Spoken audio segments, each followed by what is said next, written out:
Merci de préférer BB24. Bonjour et bienvenue dans ce journal. Il est désormais fait obligation à tout voyageur à destination du Bénin de se faire dépister systématiquement au Covid-19. Une cinquantaine de passagers du vol Air France ont subi le test et reçu le résultat. Le secteur hôtellerie et tourisme est le plus affecté par la pandémie du coronavirus, une situation qui inquiète les promoteurs d'hôtels. Ils vont se prononcer dans cette édition. Ces multiples applications l'ont imposé comme un instrument majeur de la science au service de la vie quotidienne. Le rayon laser est célébré ce 16 mai à travers la journée de la lumière.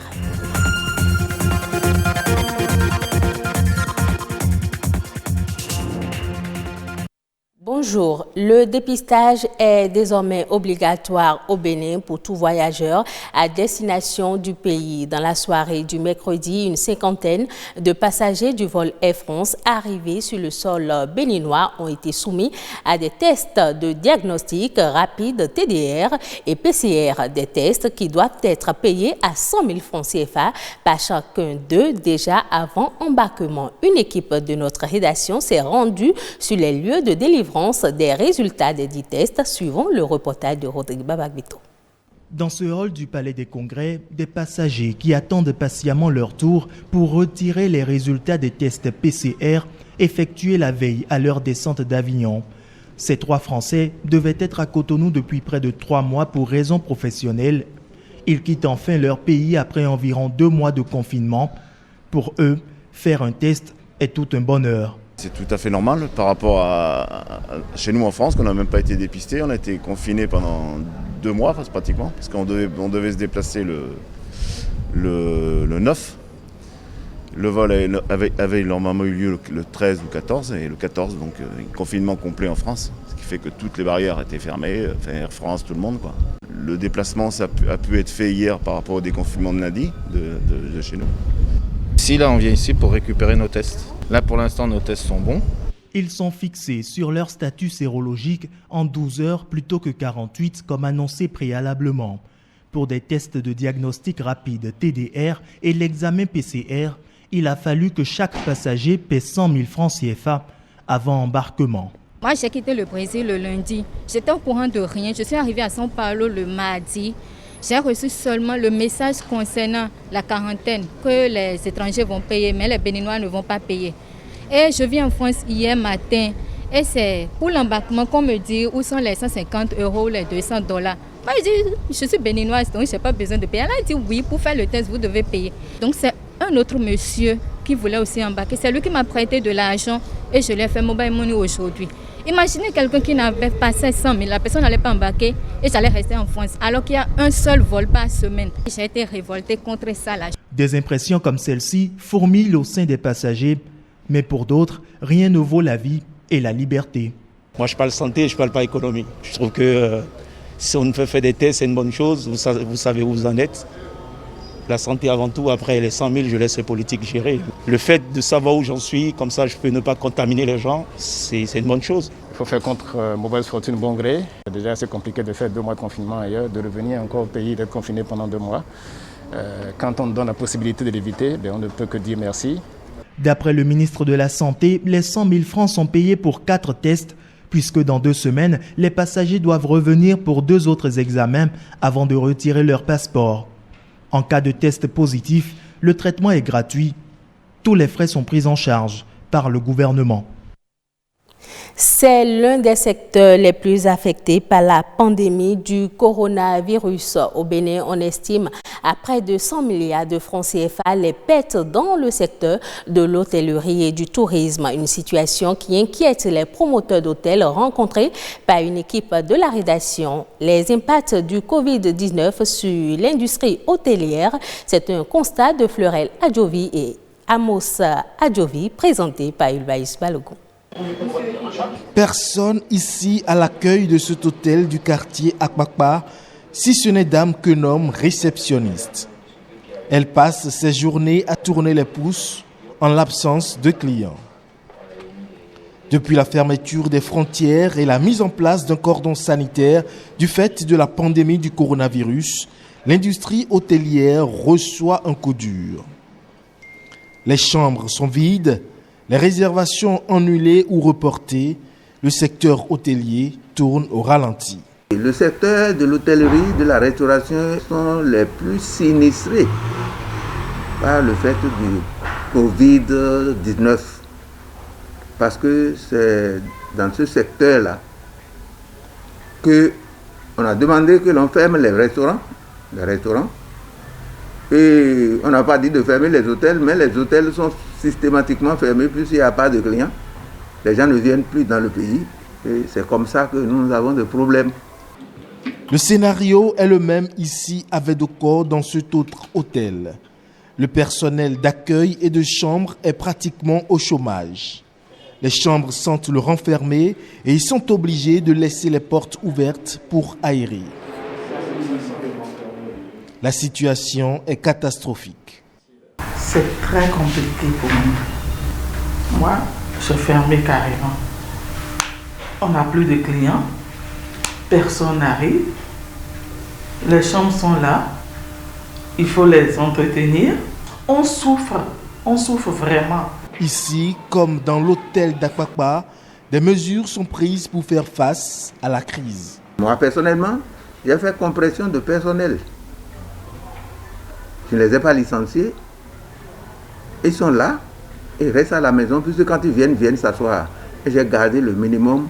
On ne sait jamais quand est-ce que ça va démarrer. Et si ça démarre, je vais les appeler, ils reviendront. Ça ne veut pas dire que quand ils sont restés à la maison, ils ne seront pas payés, mais ils ne seront pas payés au taux réel. On va voir ce qu'il faut faire. La Covid-19 n'a pas laissé de sursis à l'industrie hôtelière. Entre les charges fixes, le salaire du personnel et l'entretien des lieux en l'absence de clients, le désarroi est manifeste. Bon, moi, j'ai eu la chance de travailler avec les ONG. Mais maintenant, ils ne viennent plus. Et puis, il y en a même qui ont réservé, à qui j'ai demandé d'avance, qui m'ont envoyé les sous. Et ils sont en train de réclamer leurs sous. Là où nous avons avant, là, près de 400 000 francs par jour, actuellement, nous avons 2000. Je dis bien 2000, 1500. Le jour où, par exemple, quelqu'un se perd et vient pour les détentes, vous avez alors 5000, 6000. En une journée, c'est terminé. Comment maintenir le cap dans un contexte de baisse drastique d'activité? Telle est l'interrogation qui taraude l'esprit des promoteurs d'hôtels qui n'ont d'autre choix que de se résigner pour le moment. La communauté internationale célèbre ce 16 mai le rôle que joue la lumière dans les domaines aussi divers que la science, la médecine, le développement durable et l'énergie. Elle a été initiée en souvenir de la mise au point réussie du rayon laser par le physicien et ingénieur Théodore Meyman en 1960. Reportage. Une solution technologique qui en 1960 n'avait encore aucun problème à résoudre. Aujourd'hui, ces multiples applications l'ont imposé dans tous les secteurs de développement. Le rayon laser est une lumière extrêmement concentrée, utile dans plusieurs domaines. La lecture des CD, ça se fait au rayon laser. Le déchiffrage des codes barres, c'est du rayon laser. On mesure les distances entre deux corps célestes à l'aide du rayon laser. Dans les salles d'opération chirurgicale, on utilise le laser comme bistouri, on appelle ça scalpel. Et ça s'est révélé utilitaire dans tous les axes en sciences et en technologie, dans les arts, la culture et partout. Le 16 mai, date anniversaire de la première opération réussie du laser par le physicien et ingénieur Théodore Meyman, est une journée de révolution technologique. Le laser est donc célébré comme un instrument majeur de la science au service de la vie quotidienne et du développement. Et pour atteindre ce développement en Afrique, il importe que nos villes soient éclairées. Lorsqu'on fait des photographies satellitaires nocturne, on constate que les régions les plus développées au monde sont les espaces les plus éclairés. Mais en Afrique, nous sommes dans le noir parce qu'il y a beaucoup de défis énergétiques qui font que nos villes, nos campagnes ne sont pas éclairées. Vous voyez, les territoires qui n'ont pas de maîtrise minimale de l'énergie souffrent de précarité énergétique, donc de pauvreté. Donc, lorsque un espace est éclairé la nuit, vous voyez que c'est forcément un espace de territoire qui a une certaine maîtrise de l'énergie, donc il y a un minimum de production énergétique. Et qui dit production énergétique dit un minimum de maîtrise industrielle. Et la maîtrise industrielle enclenche la prospérité économique. Nul n'ignore l'importance de la lumière dans notre vie quotidienne. En célébrant cette journée, l'UNESCO lance un appel pour renforcer la coopération scientifique et exploiter son potentiel en faveur de la paix et du développement durable. Suivons à présent la compilation de l'actualité nationale en bref et en images présentée par Rodrigue Babagbeto.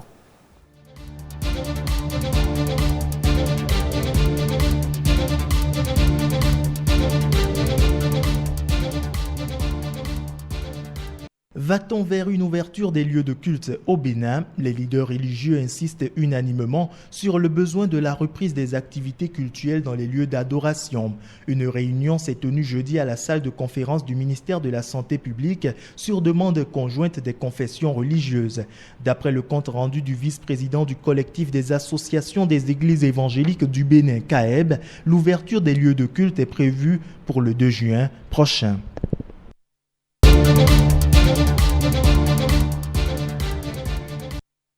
Plus de factures impayées pour certaines écoles au Bénin après l'obligation du port de masque dans les écoles publiques pour contrer la pandémie de la Covid-19 en cette reprise des cours.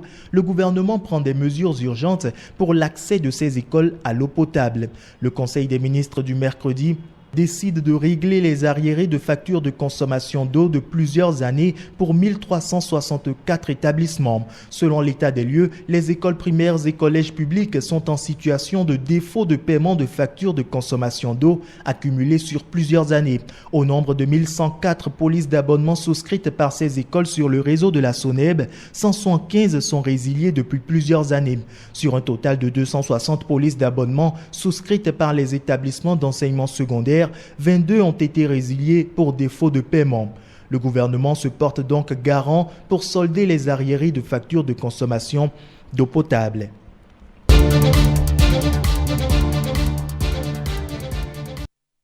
C'est une bonne nouvelle pour les acteurs de l'industrie du livre au Bénin. Le secteur connaîtra un coup d'accélérateur pour sa croissance. Dans le but de le redynamiser, une séance d'échange s'est tenue entre les acteurs du livre et les cadres du ministère de la Culture. Une séance qui a pour objectif de présenter les modes de professionnalisation des métiers de libraire et d'éditeur de livres, ainsi qu'un projet d'arrêté ministériel qui verra bientôt le jour. C'est donc une nouvelle ère qui s'apprête à se lever pour libraires et éditeurs.